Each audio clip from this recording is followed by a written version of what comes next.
Biasanya teman-teman ini hanya langkahnya sampai di sini. Kita buat video, kita upload di YouTube, selesai. Padahal sebenarnya masih banyak langkah-langkah yang harus kita lakukan agar konten yang kita buat tadi itu mempunyai banyak viewer.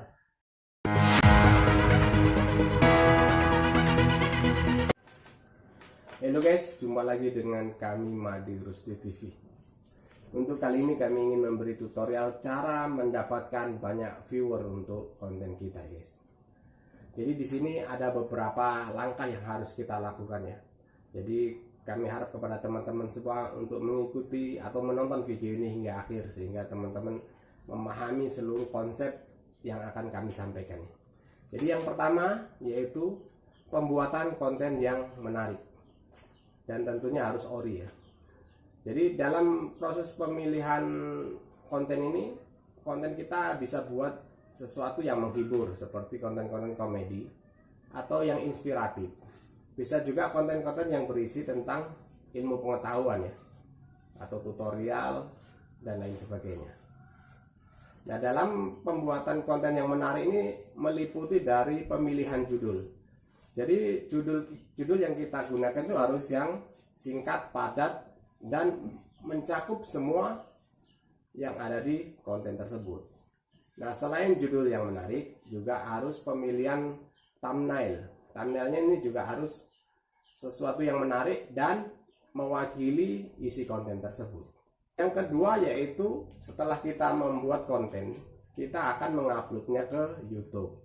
Nah, biasanya teman-teman ini hanya langkahnya sampai di sini. Kita buat video, kita upload di YouTube, selesai.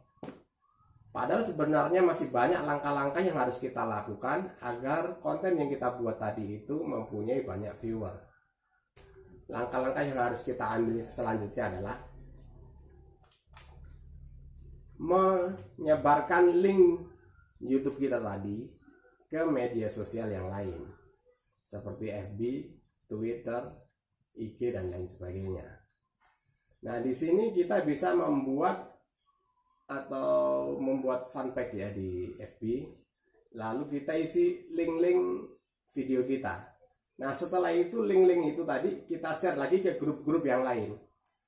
Nah, dalam proses pemilihan grup itu harus sesuai dengan konten yang kita buat.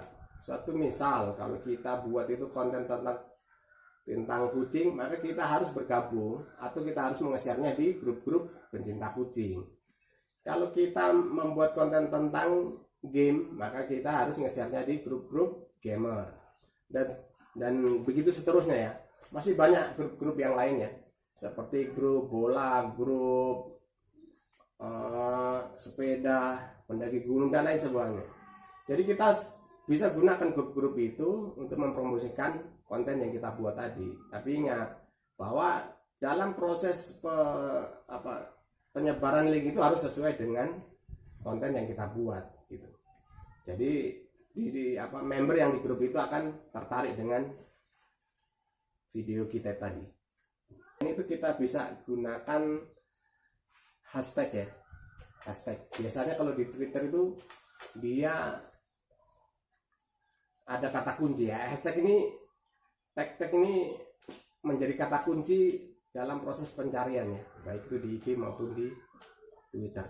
Jadi jangan lupa ya dalam proses nge-share di media sosial lain ini kita juga bisa sertakan hashtag atau kata-kata kunci tadi.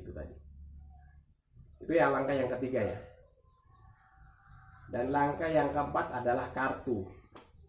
Jadi di YouTube ini sebenarnya ada suatu fitur yang namanya kartu ya. Dalam satu konten video itu kita dikasih kesempatan memasang 5 kartu.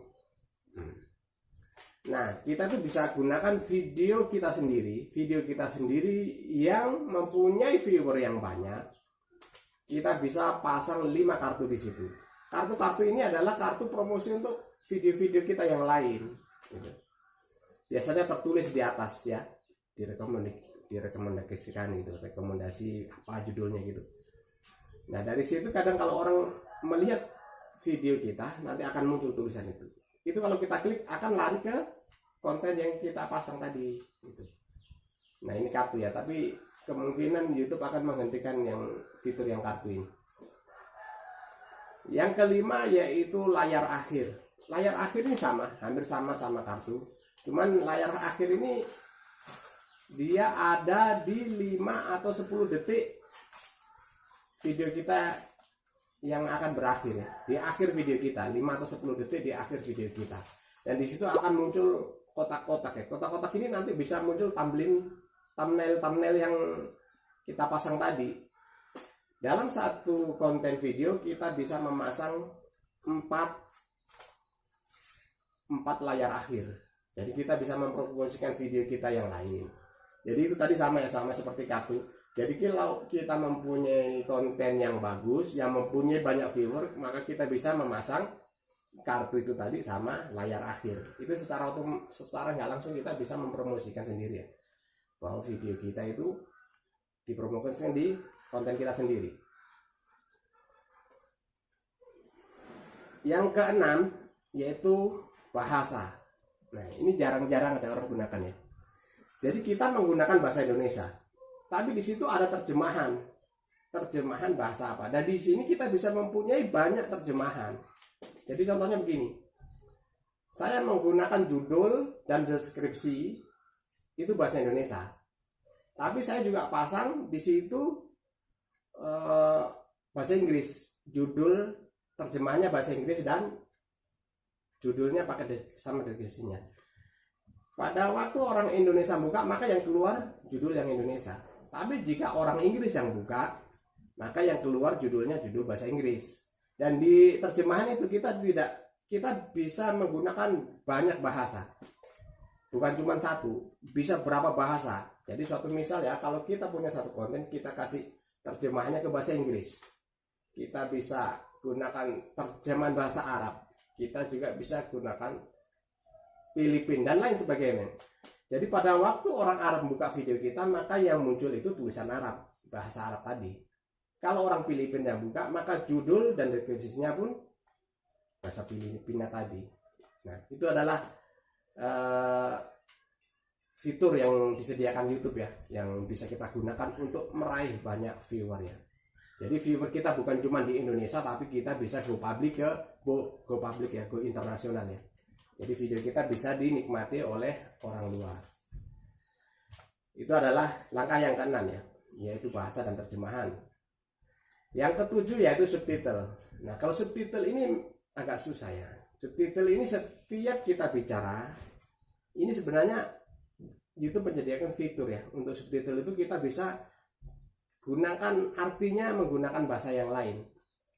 Kita buat video bahasa Indonesia, tapi kita bisa subtitle bahasa Inggris. Jadi itu kita pasang setiap detiknya. Setiap saya ngomong berapa detik ini, antara detik ini sampai detik ini, itu bisa kita artikan. Nah, itu biasanya ada yang lambang CC ya, CC ya. Kalau kita buka video nanti ada CC itu. Jadi teman-teman, seandainya teman-teman melihat video yang di luar, ya, teman-teman bisa melihat video yang di luar, tapi teman-teman tidak tahu apa yang dia bicarakan. Seandainya di situ ada CC, teman-teman bisa klik CC itu. Kalau di situ ada Indonesia, teman-teman klik Indonesia. Maka apa yang dia bicarakan nanti ada tulisannya bahasa Indonesia di situ. Nah, seandainya kita bisa melakukannya, bisa video kita yang bahasa Indonesia, kita kasih subtitle berbagai negara. Jadi semua orang di negara lain, jika melihat video kita, ada terjemahannya bahasa itu gitu. Kalau mengenai bahasanya bagaimana ya, kita bisa gunakan terjemahan translate di Google ya, walaupun itu nggak 100% benar, tapi yang penting apa yang kita sampaikan itu bisa diterima.